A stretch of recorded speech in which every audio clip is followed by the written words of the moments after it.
Muy buenos días a todos, a todas. Agradezco a Forbes la invitación para participar esta mañana en este evento tan relevante. Y empiezo diciéndoles que suscribo de forma integral todo lo que aquí ha expuesto hace unos momentos Juan Pablo Castañón, el presidente del CCE. Me parece que, como bien él lo apuntó hace unos momentos, los retos que tiene el país para reinventarse en materia de competitividad, en materia de educación, en materia de desarrollo inclusivo, desde luego en el ámbito internacional, son fundamentales para que el país tenga viabilidad y pueda crecer en el futuro. Pero si algún reto tuviera que elegir, sobre todo por la incidencia que está teniendo al ser un inhibidor de que nuestro país pueda crecer como puede hacerlo, ese reto, sin lugar a dudas, es el reto de fortalecer el Estado de Derecho. Felicito, por cierto, el que en la portada de Forbes que aparece el día de hoy precisamente se dedique a eso. La corrupción debe terminar ya, porque ahí está, no me cabe ninguna duda, uno de los principales desafíos que tenemos como país. Déjenme empezar esta presentación señalando entonces dos premisas fundamentales. Primero, mi convicción de que México vive hoy el más importante desafío en cuanto a la fragilidad de su Estado de Derecho, probablemente a partir de la Revolución Mexicana. Y número dos, que a pesar de ese desafío y de ese reto, desde luego que no todo está perdido. A la par de ese reto, hemos visto cómo despierta una sociedad mexicana que cada vez de manera más estructurada, cada vez de manera más firme, toma en sus manos la agenda nacional, particularmente la agenda que tiene que ver con el Estado de Derecho, y actúa de manera decidida para transformarlo. Vean ustedes cuál es nuestra realidad.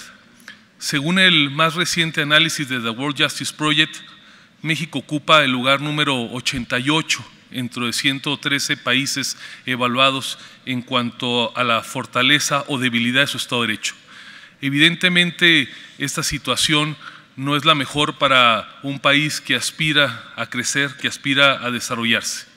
Y si hablamos ya de manera particular de la corrupción, pueden ver ustedes en esa gráfica cómo México actualmente ocupa, en datos de 2016, el lugar número 123 dentro de 176 países en razón de cómo los ciudadanos perciben la corrupción en su país.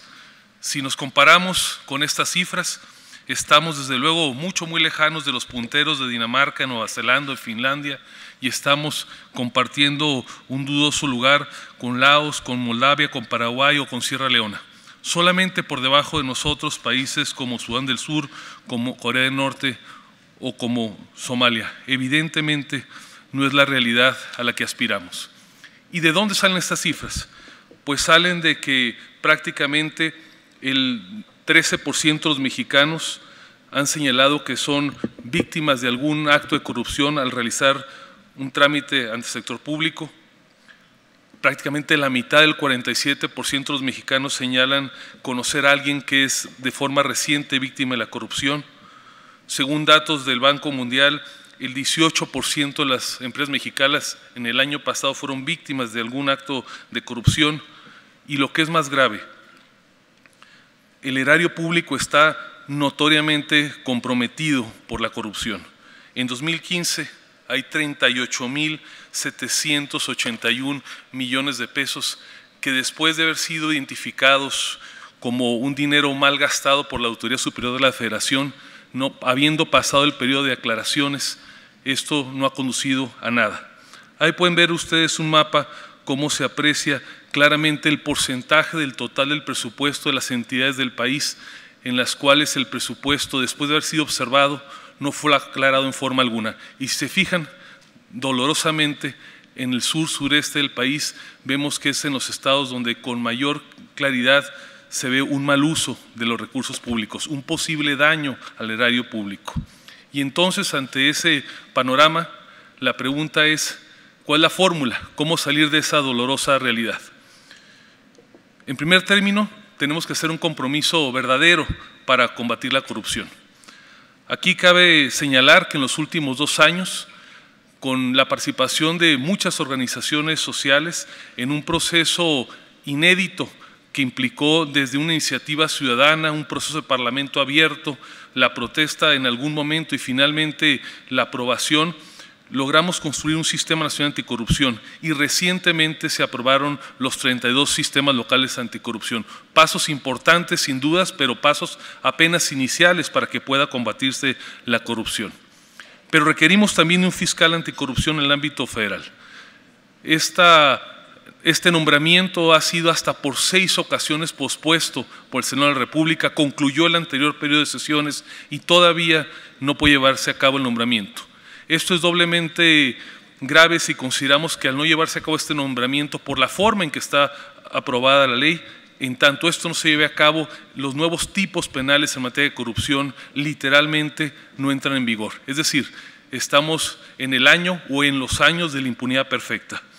Y tenemos desde luego también que lograr que se aprueben las nuevas legislaciones en materia de obra pública y de adquisiciones. Y desde luego también que se apruebe la legislación en materia de archivos. Solamente logrando estos cambios podremos tener un combate a fondo de la corrupción. Pero no solamente de combate a la corrupción se fortalece el Estado de Derecho. También tenemos que trabajar de inmediato en mejorar la seguridad pública. 2017, de seguir la tendencia, va a ser el año en el país donde tengamos más homicidios dolosos desde 2008. Un dato que desde luego nos mueve a pensar que las cosas no están funcionando en esta materia. ¿Y por qué no están funcionando? Porque después de un largo proceso en la República, todavía no puede aprobarse en la Cámara de Diputados la Ley de Seguridad Interior y la legislación en materia de mando único o mando mixto. Pasan los meses y los años y esta legislación en la base de la estructura del combate a la inseguridad no puede ser aprobada. También, y ante los resultados, es momento de reflexionar si la concentración que se dio a principios de ese sexenio de las tareas de seguridad en la Secretaría de Gobernación fue una decisión acertada o bien el diseño institucional deben de hacernos pensar hacia la siguiente administración en una entidad que tenga como tarea central, como tarea única, el combate a la inseguridad. Y desde luego también en el corto plazo se tienen que modificar en materia del nuevo sistema de justicia penal, los tipos penales que permitan que aquellos delincuentes reincidentes no estén saliendo con tanta facilidad a las calles, porque ahí seguramente radica buena parte del problema.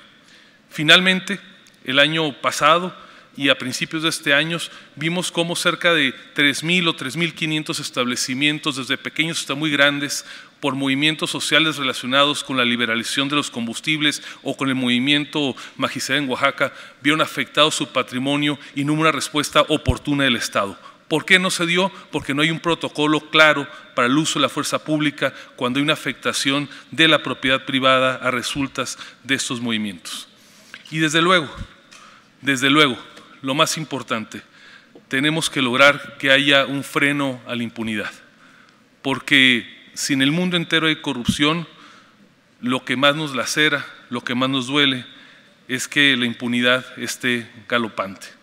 Y por eso me parece que lo que ha ocurrido en fechas recientes, que cerca de 300 organizaciones empresariales, académicas, profesionales, de defensores de los derechos humanos, han lanzado una agenda para construir una fiscalía que sirva con capacidad técnica, operativa, con autonomía de gestión, con controles democráticos y desde luego respetuosa de los derechos humanos, es probablemente la transformación más importante que tenemos que impulsar para lograr que haya un freno a la impunidad y una mayor vigencia del Estado de Derecho. Ese diseño es incluso más importante que el nombramiento, la persona que ocupe la titularidad de esa fiscalía, pero en tanto no contemos con un órgano capaz de hacer valer la ley, de nada nos servirá seguir legislando en materias que afectan la percepción de impunidad. Y desde luego, tienen que atenderse aquellos casos emblemáticos que más nos laceran como sociedad en materia de impunidad.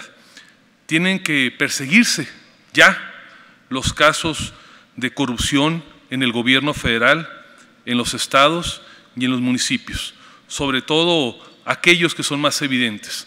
Nos hemos acostumbrado a que las denuncias públicas, las denuncias periodísticas, den datos, den nombres, den señales, muestren evidencias y no obstante no pase absolutamente nada.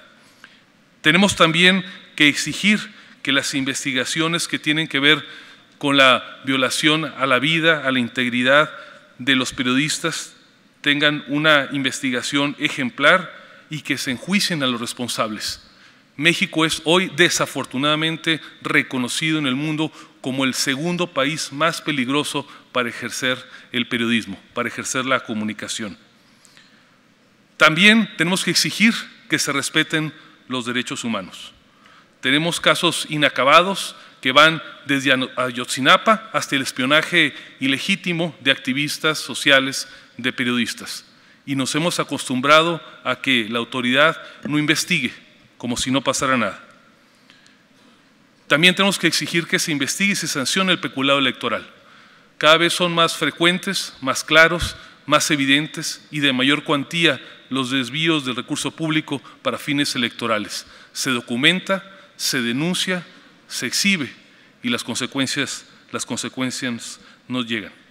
Y desde luego también tiene que ponerse una muestra clara, contundente, en la persecución de aquellos servidores públicos, ministerios públicos y policías que no están atentos a su responsabilidad.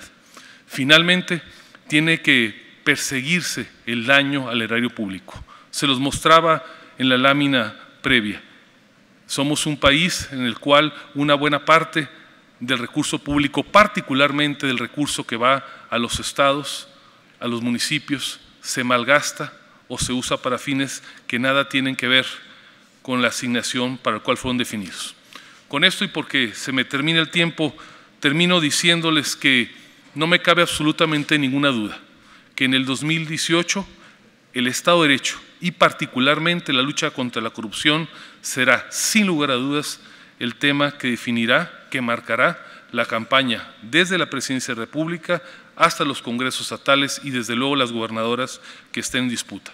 Me atrevo a asegurar también que cualquier persona que aspire a ser Presidente de la República, por primera vez en la historia de nuestro país, publicará como candidato su declaración 3 de 3. Y si no la publica, estoy seguro, no tengo ninguna duda que no ganará elección. También estoy seguro que el debate que abrirá la sociedad en este tema será el debate que definirá la elección. Más allá de los debates del INE, el debate de la sociedad sobre el perfil de los candidatos en materia de corrupción será sin duda el definitorio. Y finalmente, no tengo ninguna duda que México dejará de ser el único país de Latinoamérica que no ha juzgado casos evidentes de corrupción en sus altos funcionarios públicos. Muchas gracias.